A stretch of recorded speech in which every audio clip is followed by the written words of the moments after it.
gue mau bisnis aja deh kayaknya gitu.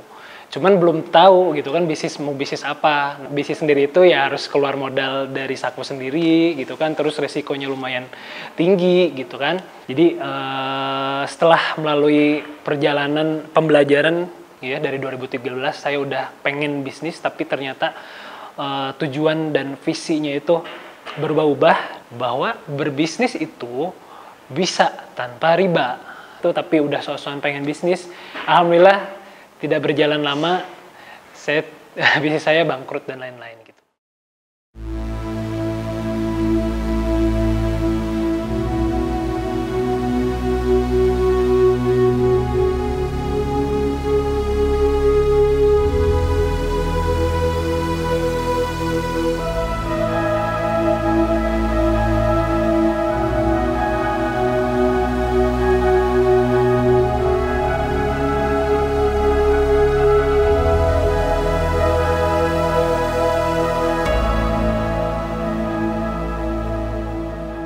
Oke, Assalamualaikum warahmatullahi wabarakatuh. Saya Ceptian Suryana.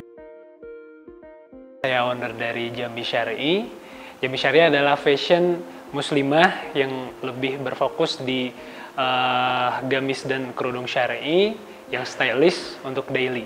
Sebenarnya kalau untuk Jambi sih sebenarnya banyak banget kendala waktu itu. Karena kan yang pertama adalah keadaan ekonomi kita maksudnya keadaan ekonomi saya itu dan istri masih dibilang belum cukup mumpuni gitu. Ditambah saya juga dulu sebenarnya masih banyak belajar bisnis ini itu, kemudian masih melakukan freelance design. Rintangan yang paling dipikirkan pada saat itu adalah yang pertama, saya merasa belum punya pengalaman sama sekali di bidang fashion wanita gitu. Istri pun sebenarnya bukan orang yang bergerak di bidang fashion, dia itu seorang bidan gitu kan. Dan saya dulu memang sebelumnya berbisnis fashion, tapi lebih ke fashion laki-laki gitu. Nah di situ yang pertama kurang atau tidak adanya pengalaman sama sekali di bidang fashion muslimah gitu kan, fashion wanita. Karena saya berpikir fashion wanita itu adalah satu hal yang berbeda. Kita harus punya pendekatan yang berbeda, approach yang berbeda terhadap fashion wanita. Nah, saya belum punya itu gitu. Yang kedua, skill bisnis pun dan pengetahuan bisnis juga masih ya bisa dibilang minim, sangat minim gitu. Dulu cuman punya bekal hasil dari baca-baca buku, ikutan workshop belum pernah sama sekali gitu kan, karena kendala ekonomi saat itu. Nah, mungkin itu aja kendala yang paling lumayan mempengaruhi saya waktu itu gitu. Ini lucu ya, pengalamannya lumayan lucu gitu, karena pada saat sebelum memulai Jamis itu saya tadi bisnis fashion laki-laki, sering gonta-ganti juga, tapi tetap di bidang fashion gitu ya. Nah di situ istri yang dulu itu bidan, saya tidak mengizinkannya untuk kembali bekerja sebagai bidan gitu, karena satu dan lain hal tentunya. Nah istri saya kan ngerasa kayak gabut banget tuh di rumah, ngapain ya di rumah gitu kan. Nah saya dulu punya ide, ya udah saya ngasih saran, gimana kalau kamu cobain bisnis reseller atau dropship. Jadi biasa ngambil dari marketplace dan lain-lain, kemudian dia jual kembali di Instagram gitu. Itu kurang lebih 2018 awal ya, 2018 awal kita dulu ngekos gitu kan, ngekos, dan istri juga mungkin bosan banget di kosan ngapain gitu kan, selain baca buku itu ngapain. Nah saya arahin buat dia belajar reseller gitu kan. Kenapa nggak langsung bisnis sendiri, itu sudah saya alami gitu kan. Bisnis sendiri itu ya harus keluar modal dari saku sendiri gitu kan, terus resikonya lumayan tinggi gitu kan. Nah untuk meminimalisir itu dan untuk memberikan pengalaman baru terhadap bisnis saya, ya udahlah kasih sesuatu yang resikonya relatif kecil, relatif rendah, yaitu reseller dan dropship gitu. Nah alhamdulillah dari situ istri saya mulai tahu lapangan gitu. Oh ternyata bisnis itu seperti ini, oh ternyata dagang itu seperti ini. Nah di situ barulah ada satu statement yang masih saya ingat dari istri saya itu, kayaknya mending mending, oh ya, produk istri saya dulu yang istri saya resellerkan salah satunya gamis dan kerudung. Ya udah deh, katanya mending punya merek sendiri deh, jualan gamis, jualan kerudung gitu. Nah dari situ saya balik nanya, bener ya kalau misalnya nanti kita mulai bisnis sendiri, bisnis produk muslim cewek gitu ya, bener ya mau komit gitu. Nah dari situ istri saya mulai semangat tuh, oke, katanya let's go. Nah, gitu. Makanya dari situ kita mulai bikin bisnis plan buat gamis gitu. Dulu itu saya kuliah 2010, kemudian lulus 2014. Di semester 5 itu mulai ada kayak kebimbangan gitu dalam hati saya. Kayaknya kalau harus kerja bingung juga ya, harus kemana ya, males juga gitu kan. Nah dari situ ketika ditanya mau kerja di mana, saya selalu nggak punya jawaban. Saya nggak punya jawaban mau kerja di mana ya gitu. Nah ternyata memang passion saya itu ternyata ke bisnis, kok bisa gitu kan. Nah dulu itu waktu semester 5 atau 6 itu saya mulai banyak ngerjain brand design, brand identity design. Jadi ngerjain banyak logo untuk apa namanya? Untuk keperluan perusahaan yang baru mulai. Nah, itu rata-rata klien saya itu mahasiswa atau anak-anak muda gitu. Nah, saya kok mikir gitu, kok bisa ya kalian itu masih anak muda, masih kuliah, tapi kok udah mulai bisnis gitu. Dan dengan secara langsung, dengan saya banyak menggali cerita mereka, saya mulai tertarik tuh. Kayaknya tantangannya lumayan juga tuh bisnis gitu. Kayaknya asik juga tuh bisnis gitu kan. Banyak banget tantangan dan kayaknya nggak ada berhentinya tuh. Dada tuh deg-degan terus gitu. Karena banyak banget tantangannya kan gitu. Nah dari situ setelah lama pencarian, kayaknya udah deh, gue mau bisnis aja deh kayaknya gitu. Cuman belum tahu gitu kan mau bisnis apa. Nah waktu 2013 sebelum lulus, mulai deh bisnis kaos muslim gitu dulu, coba-coba gitu. Nyoba-nyoba, oh jualan tuh kayak gini gitu kan, oh ternyata tantangannya seperti ini. Makanya sebenarnya waktu mulai gamis itu udah nggak terlalu kaget kalau ketika produksi, iya, produksi kemudian nggak langsung ada yang beli, itu wajar banget gitu, udah biasa banget. Karena dari bisnis-bisnis sebelumnya pun ketika udah produksi, memang ya nggak langsung booming, nggak langsung viral, nggak langsung banyak yang beli, itu sebenarnya wajar. Tapi ketika pertama kali dulu mulai bisnis gitu ya, itu kaget banget tuh, kecewa banget, udah bikin produk yang bagus, udah bikin foto produk yang bagus, tapi kok kayak nggak ada yang beli gitu kan, cuman ya hitungan jari, dan itu pun temen-temen. Ya itu wajar sih gitu.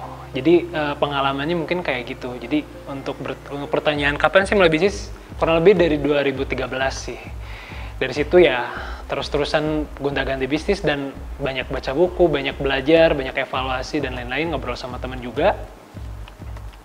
Sampai ketika satu titik mulai gamis di 2018 bulan Oktober itu, saya secara mental itu udah insya Allah siap gitu ya. Istri saya yang belum siap, tapi saya alhamdulillah secara mental itu udah siap gitu ya. Kemudian dari segi visi misi, tujuan dan lain-lain itu insya Allah udah bulat, beda dengan bisnis-bisnis saya yang sebelumnya. Nah mungkin itu yang membawa juga gamis, alhamdulillahnya senantiasa Allah lancarkan gitu.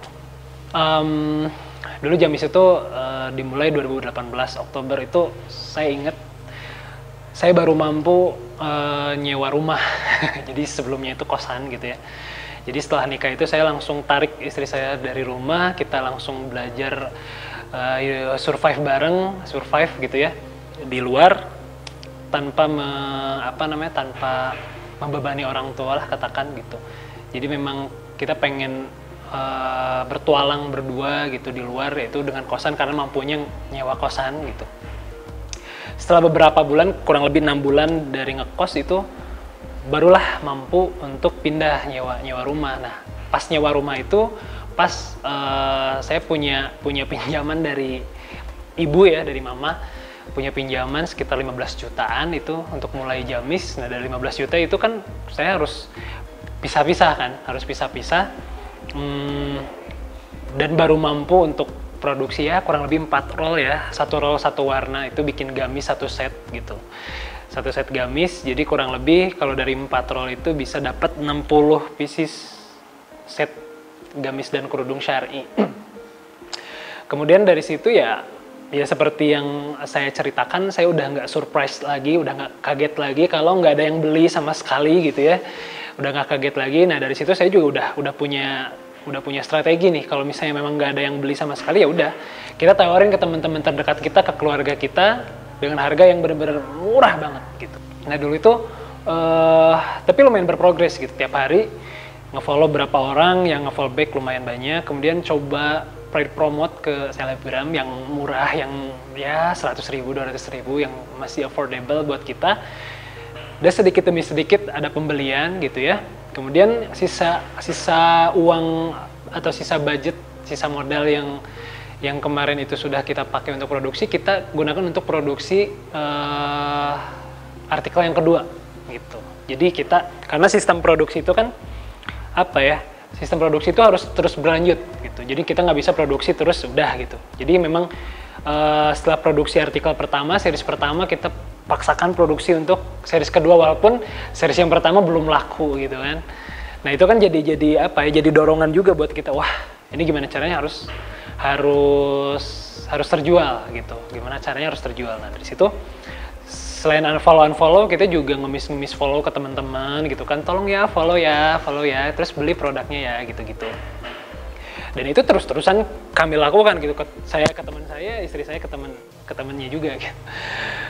Itu terus-terusan berjalan sampai ya mencapai followers 1.000, kemudian terus-terusan pertama kali sold out nih produksi yang pertama, terus tinggal produksi yang kedua gitu kan. Terus-terusan seperti itu sampai kita mampu untuk endorse ke selebgram yang harganya lebih tinggi, kemudian kita mampu untuk produksi lebih banyak lagi, peningkatan beberapa persen, terus-terusan gitu. Dan alhamdulillah 1 tahun pertama itu grafik peningkatannya tuh terus-terusan meningkat, bahkan bisa beberapa ratus persen peningkatannya. Itu lumayan kaget juga gitu kan. Cuman dari segi mental dan ya kesiapan gitu ya, dan mungkin ilmu juga, alhamdulillah sudah mencukupi gitu untuk merintis Jamis Syar'i gitu. Berbeda mungkin dengan bisnis-bisnis saya yang sebelumnya yang sama sekali nggak ada kesiapan secara mental, secara ilmu. Nah, Jamis Syar'i ini saya alhamdulillah lebih strong, kemudian lebih stabil juga. Jadi ketika menemukan masalah, kesulitan di tengah-tengah, itu saya jatuhnya menguatkan istri saya gitu. Jadi saya sendiri udah lebih stabil gitu, lebih tenang, lebih optimis.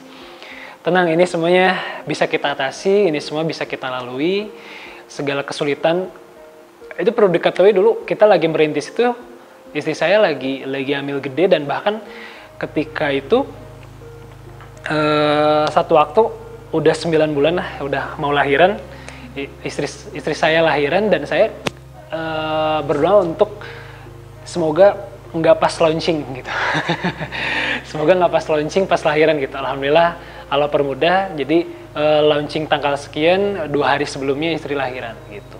Tapi setelah lahiran, kemudian 2 hari launching, yang pada saat itu saya masih berdua sama istri melakukan semuanya, jadi admin, packing dan lain-lain. Itu istri ikutan packing juga gitu. Luar biasa sekali memang. Jadi perjuangan kami itu baru bisa punya admin itu karena memang orderan ke WhatsApp itu lebih banyak dari biasanya. Disitulah mulai cari admin yang freelance, nggak tetap, cari admin freelance, udah gitu ya 6 bulan nyewa rumah, kita bisa pindah ke rumah yang lebih besar lagi untuk kantor dan untuk penyimpanan stok yang lebih banyak lagi gitu. Nah di situ kita mulai ada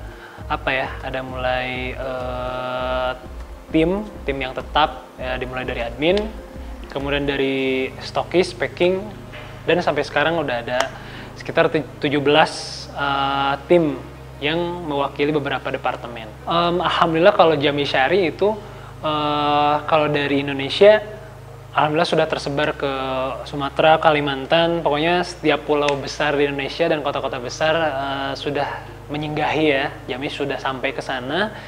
Walaupun memang penyebarannya belum merata. Kalau untuk terbesarnya itu masih di Jawa Barat dan di Jakarta, itu masih terbesar dari situ. Nah, kedepannya kita mau ada penyebaran yang lebih berimbang lagi untuk kota-kota besar di Indonesia lain.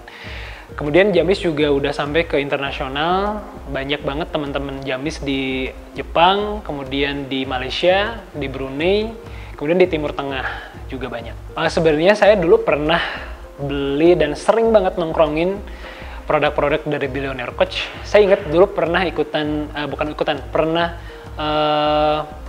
beli Melek Finansial. Nah, Melek Finansial dulu saya pernah, karena saya dulu bener-bener buta banget sama finansial. Saya ngelihat laporan akuntansi aja, wah ini angkanya dari mana, ini angkanya dari mana. Bener-bener nggak paham gitu kan.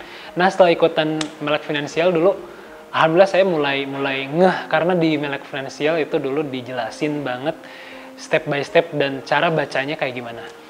Dari situ saya banyak diiklanin juga. Banyak iklan yang lewat di timeline Facebook saya, itu produk-produk Billionaire Coach. Cuman karena workshopnya itu saya dulu belum mampu ya, belum afford gitu kan. Saya tunggu deh gitu. Saya tunggu waktunya nanti. Nanti ketika saya sudah punya bisnis yang relatif berjalan dengan baik lah katakan, saya bakal ikutan nih Billionaire Coach. Saya udah tekad dari dulu gitu. Nah, alhamdulillah kemarin waktu ada Extreme Funneling, saya berani ikut gitu. Nah, dari Extreme Funneling, kemudian saya ikutan juga tuh workshop-workshop lain. Itu seperti team building, kemudian product launch dynamite, banyak banget. Pokoknya setiap workshop itu menjelaskan satu materi yang penting gitu. Kayak Extreme Funneling gitu kan, gimana caranya kita membuat alur sales yang baik gitu. Kemudian apa aja yang harus disiapkan untuk mendapatkan sales yang terbaik gitu. Kemudian super team building yang saya ikuti itu menjelaskan bagaimana caranya kita mendapatkan atau mendevelop tim yang baik gitu, membuilding tim gitu. Dari mulai persiapan dari interview ya, kemudian mendevelop mereka, gimana caranya mereka itu tumbuh dan berkembang, bukan cuman hanya bekerja terhadap kita, tapi bekerja bersama kita dan terdevelop secara personal gitu. Kemudian product launch dynamite, bagaimana caranya mendapatkan massive income, mendapatkan penjualan yang boom gitu kan, dengan cara melaunching produk gitu. Jangan sampai kita menjual produk itu dengan cara hanya mengupload produk gitu kan ke marketplace atau ke Instagram atau ke Facebook, kemudian kita diam setelah itu menunggu keajaiban datang. Itu nggak mungkin, bukan begitu caranya gitu. Nah, di product launch dynamite di situ dijelaskan roadmap-nya apa aja yang harus disiapkan untuk mendapatkan ya tadi itu massive income dan penjualan yang booming pada saat launching produk. Untuk dampak sih alhamdulillah signifikan. Jadi dari bahkan bukan hanya workshop yang tadi saya sebutkin Extreme Funneling, super team building dan product launch dynamite saja, bukan workshop, pelatihan atau modul-modul seperti Melek Finansial itu sudah saya rasakan sejak dulu-dulu gitu kan, ke bisnis saya gitu. Nah, untuk workshopnya itu apalagi gitu, dari Extreme Funneling, super team building, kemudian product launch dynamite membuat saya lebih hati-hati dan lebih punya strategi yang lebih variatif untuk menjalankan bisnis gitu. Tujuan bisnis ini lumayan agak spiritual lah katakan gitu. Jadi setelah melalui perjalanan pembelajaran ya dari 2013 saya udah pengen bisnis, tapi ternyata tujuan dan visinya itu berubah-ubah, dan ternyata saya temukan itu ketika memulai Jamis ya. Jadi kenapa saya pengen bisnis itu, ternyata saya merasa saya sebagai manusia harus bermanfaat untuk umat, untuk manusia lain gitu. Itu yang pertama. Kemudian yang kedua adalah saya merasa harus punya peran nih di dunia ini gitu. Saya mau ngambil peran sebagai apa gitu. Nah, karena saya punya passion di bisnis, berarti saya harus berperan untuk jihad di bidang ekonomi gitu, di bidang iktisodia. Nah, karena saya merasa saya tidak bisa berjihad di bidang ilmu, karena ilmu saya kurang juga gitu. Nah, disitulah saya memikirkan, oke, karena saya punya passion bisnis, saya harus mengambil peran untuk jihad di bidang ekonomi gitu. Saya harus menaikkan taraf ekonomi umat bukan hanya keluarga, bukan hanya saya sendiri, tapi untuk Indonesia, untuk umat gitu kan. Nah kemudian yang ketiga, saya pengen dakwah juga. Nah, dakwahnya seperti apa? Nah dakwah bahwa berbisnis itu bisa tanpa riba.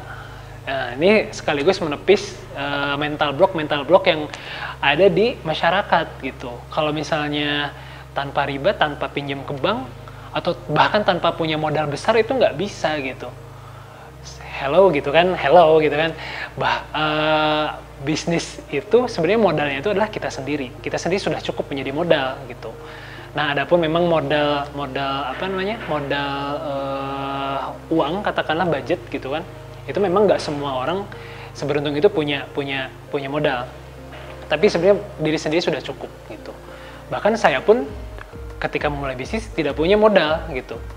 Tapi saya punya ibu gitu kan, saya punya orang tua yang bisa saya minta pinjaman. Tapi ya setelah itu akadnya tanpa riba juga kan, karena ke orang tua kan. Ujung-ujungnya orang tua ya udahlah pakai aja, ujung-ujungnya ngasih gitu kan. Dari situ ya karena saya punya sedikit ilmu mengelola keuangan ya, alhamdulillah bisa berjalan dan alhamdulillah saya berhasil berbisnis tanpa riba sampai sebesar ini gitu sekarang. Dan saya bisa dikatakan berhasil membuktikan toh Jamis sampai sekarang bisa tanpa riba gitu. Nah mungkin teman-teman di luar juga bisa. Oke, saran buat teman-teman semua yang sedang merintis juga, selamat Anda semua sudah memulai, berarti kan? Kalau sudah merintis berarti sudah mulai gitu kan. Nah, buat teman-teman, yakinlah pada diri sendiri, kemudian jangan merasa cukup, tetap optimis, banyak tambah teman, jaringan, dan lain-lain, kemudian tambahlah ilmu sebanyak mungkin, karena amal terbaik itu ketika kita sudah punya ilmu, gitu. Berilmu sebelum beramal. Terbukti dengan saya dulu, saya belum punya ilmu yang mencukupi, saya masih belum pernah baca buku bisnis saat itu, tapi udah so-soan pengen bisnis. Alhamdulillah tidak berjalan lama, bisnis saya bangkrut dan lain-lain gitu. Buat teman-teman, yakinlah pada diri sendiri, kemudian perbanyak ilmu. Di sini banyak banget workshop, di situ banyak banget banyak banget pengetahuan untuk bisnis, dari mulai copywriting, kemudian bagaimana caranya untuk mendapatkan penjualan yang banyak, kemudian bagaimana caranya membangun tim dan lain-lain.